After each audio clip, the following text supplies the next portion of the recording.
Hello friends, welcome to another episode of Drive and Fish. Today in this video, we're going to unbox Cosmic Byte Asteroid. This is a laptop cooling pad designed for 17.3-inch laptop.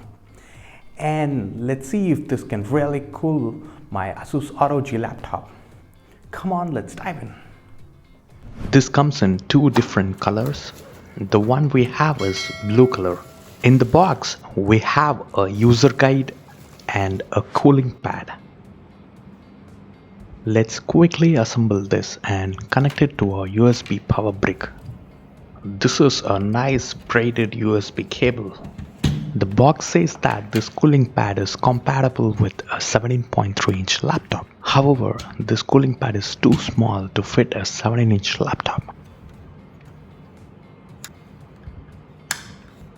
One good thing with this cooling pad is you can control the speed of the fans using the scroll wheels.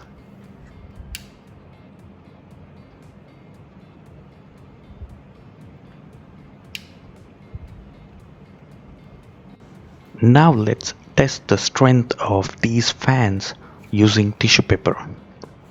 I can feel the air when I place my hand on this. Next, let's overclock my Asus ROG laptop and see if this can make any difference. Here is the output with and without the cooling pad while rendering a 4K video. And I couldn't find any difference, and even the surface temperature is roughly the same. And if you like this video so far, a subscription will motivate us to make more videos like this. And what do you think about this cooling pad? Leave your thought in a comment below. Until then, see you. Bye.